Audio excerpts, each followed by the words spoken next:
성도 여러분, 그간 안녕하셨습니까? 오늘 3월 30일 수요 창세기 강해 함께 나누겠습니다. 오늘부터는 본문 말씀을 일일이 봉독하지 않겠습니다. 다만 몇 절부터 몇 절까지라고 이제 제가 말씀을 드리고 거기 핵심 포인트만 나누는 것으로 하겠습니다. 오늘 말씀 창세기 27장 1절에서 23절입니다.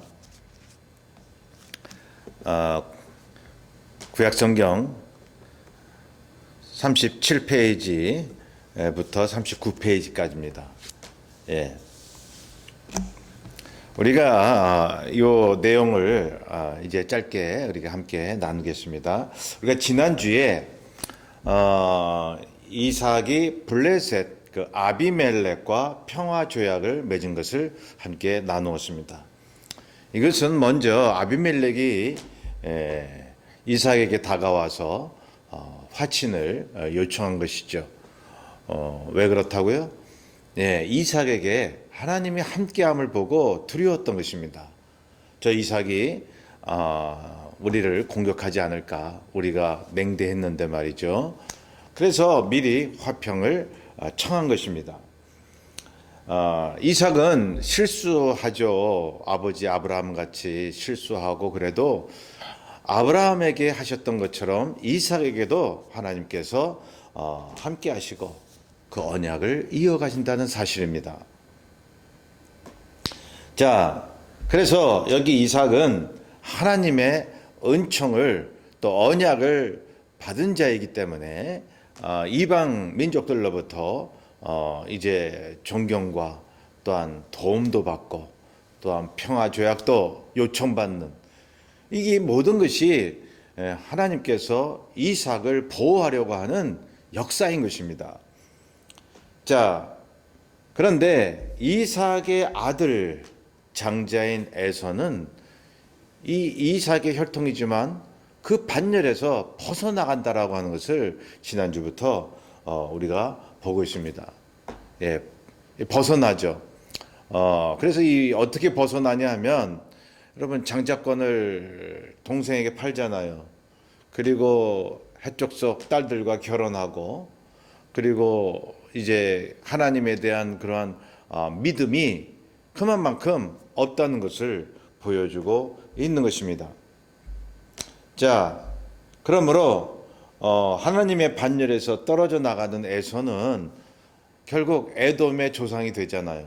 이방 민족의 조상이 된다는 것이 하는 것입니다. 아무리 아브라함, 이삭의 혈통이라도 말이죠. 언약에서 벗어난 그러한 자손들은 이방의 조상이 됐던 것입니다. 자, 본문에 보면 이삭은 그래도 장자인 에서를 신뢰했습니다. 그래도 왜? 장자니까. 그리고 또 무슨 이유죠? 사냥 나가서 말이죠, 활동적이죠. 그래서 맛있는 요리를 하다가 아버지 이삭에게 바친 것입니다. 이삭이 그것을 마음에 들어 했던 것이죠. 자, 근데 이제 1절에 보면 이삭의 눈이 어두워졌다 그랬죠. 이때 이삭의 나이가 130세 정도 우리는 추정하고 있습니다.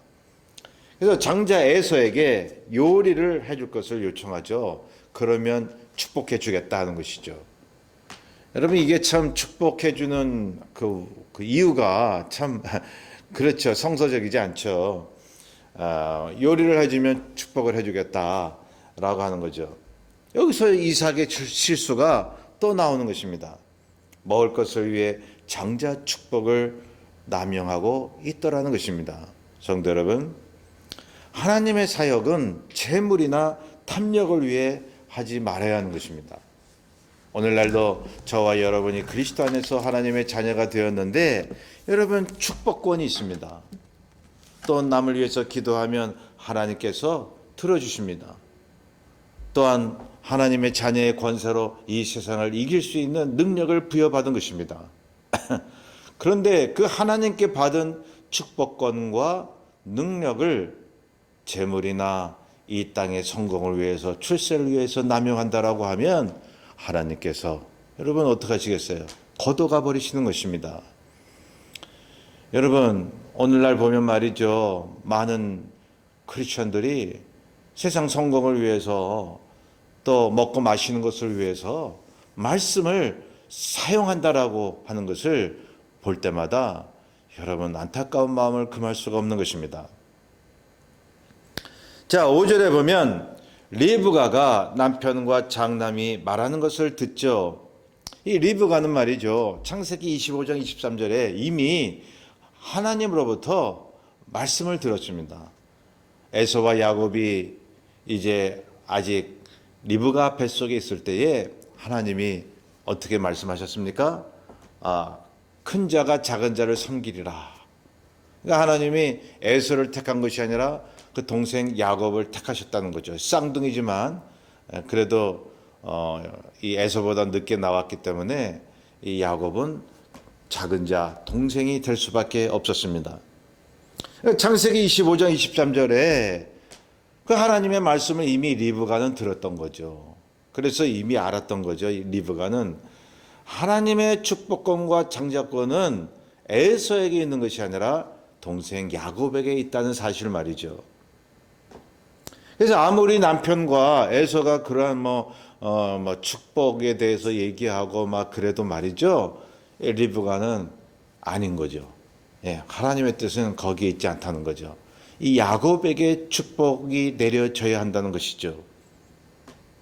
그래서 6절부터 보면 이삭의 축복을 야곱에게 임하도록 그렇게 술수를 쓰는 것입니다.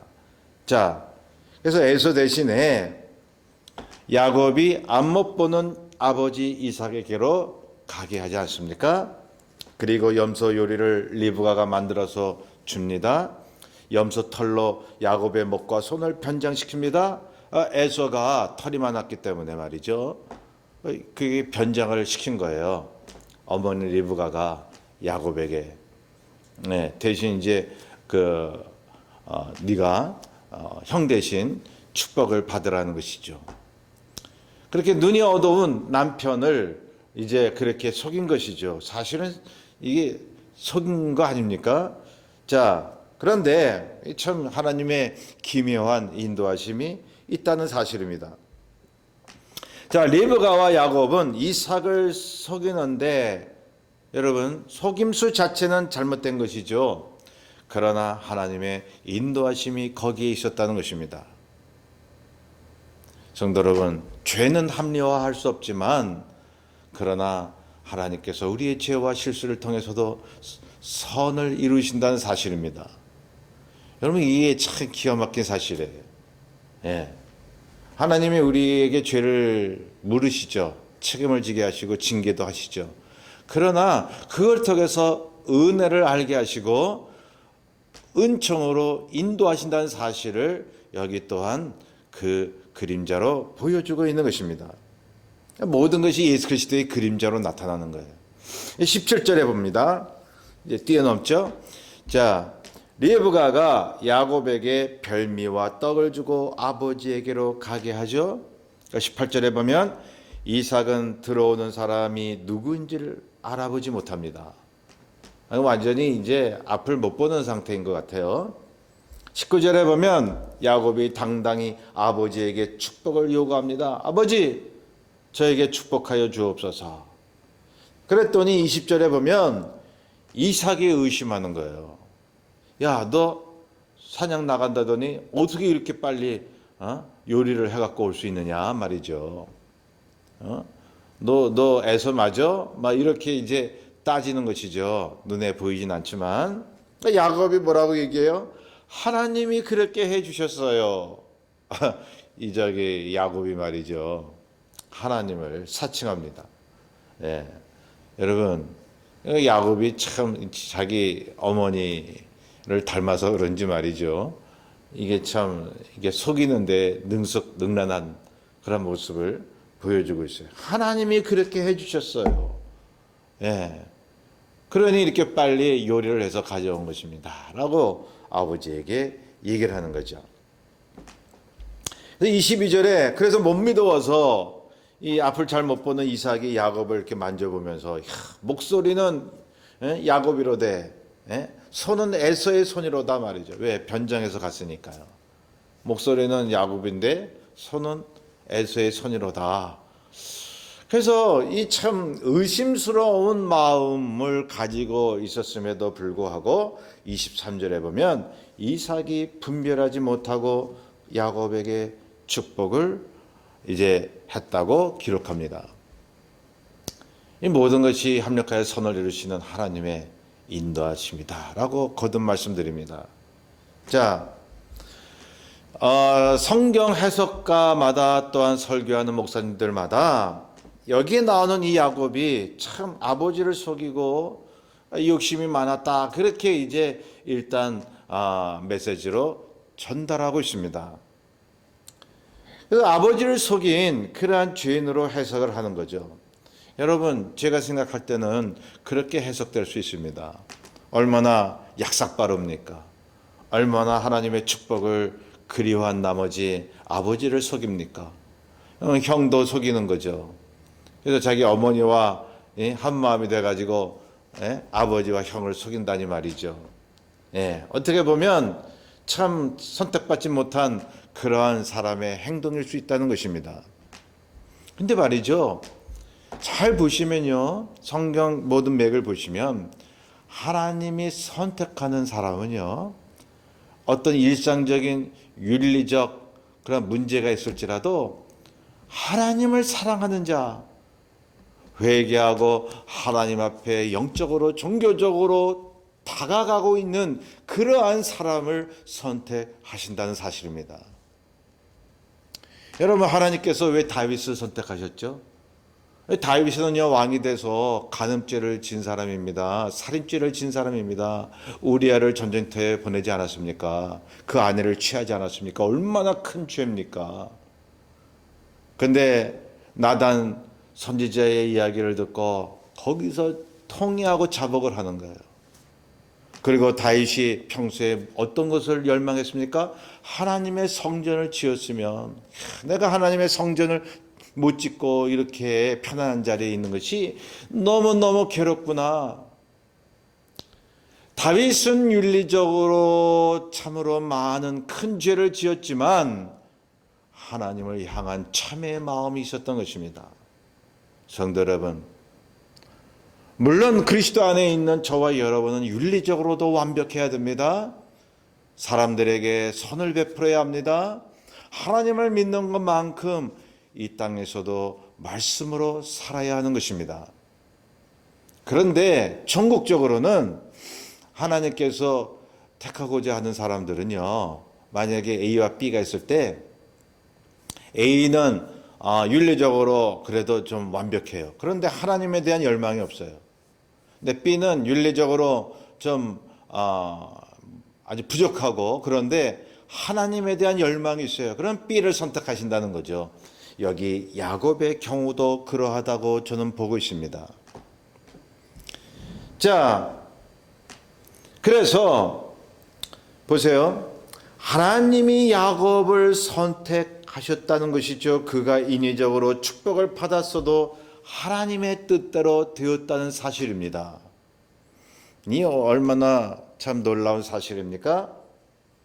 그러므로 여러분, 우리 삶 가운데 적용을 해보면 우리의 실수나 욕심이 죄가 되죠. 그런데 하나님은 선으로 바꾸사, 여러분, 그것이 하나님 앞에 낮아지고 굴복하고 연단을 받아 하나님께서 쓰임받는 사람으로 변화시켜 나간다는 것입니다.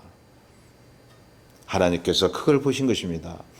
야곱이 비록 아버지를 속였을지라도 하나님의 축복을 받기 위한 그 열망, 하나님을 위해서 살고자 하는 그 비전, 그것을 보셨다는 사실입니다. 자, 죄가 정당화될 수는 없지만 하나님이 선택한 사람은 그 약함을 강함으로 만드신다는 것입니다. 죄를 은혜로 만드신다는 것입니다. 결론적으로 말씀드립니다. 오늘 이 1절부터 23절까지 이제 그 내용은 길었지만 여러분, 내용은 이게 한마디로 이렇게 취약할 수 있습니다. 야곱은 하나님 앞에 선택받은 사람입니다. 그것은 어머니 뱃속에서부터 하나님께서 그렇게 말씀하셨습니다. 왜? 미리 하셨습니다. 어떤 걸 미리 하셨습니까? 야곱은 참으로 꾀가 많은 사람이지만 하나님을 위해서 살 수 있는 사람이라는 것입니다. 그래서 야곱은 언약의 조상이 되었습니다. 이스라엘이 되었습니다. 그 사실을 볼 때 오늘날 우리도 많이 부족하지만 주 예수 그리스도 앞에 십자가 앞에 늘 통해 자복하고 나의 죄를 인정하고 나아간다라고 하면 무엇보다도 그리스도를 위해서 그리스도만을 바라보며 나아가는 사람이라면 하나님께서 선택하신 백성이라는 것을 증거하고 있다는 것입니다. 예, 그걸로서 증거하세요. 나는 날마다 넘어져도 오직 그리스도만을 열망하며 나아가는 사람이라는 사실을 하나님 앞에 보여드리고 사람 앞에 나타내십시오. 그러면 하나님께서 쓰시는 사람이 되는 것입니다. 이 믿음으로 이 남은 주간도 늘 이기며 나아가시는 저와 여러분 되시기를 바랍니다. 감사합니다. 기도하겠습니다. 사랑의 주님, 오늘 이 말씀을 통해서 우리가 야곱처럼 약삭빠르고 내 꾀를 사용했지만 그러나 우리 주님이 나를 끝까지 사용하시고 인도하심을 배우게 하여 주시옵소서. 늘 주의 말씀, 그 약속의 말씀을 부여잡고 늘 승리하며 주를 바라보듯이 우리의 삶 가운데서도 일상적인 그러한 윤리적인 삶도 말씀에 따라 살 수 있도록 도와주시옵소서. 감사하며 예수님의 이름으로 기도하옵나이다. 아멘. 남은 한 주간도 늘 말씀으로 승리하시며 살기를 간절히 소원합니다. 예, 화이팅. 거룩하신 하나님 주님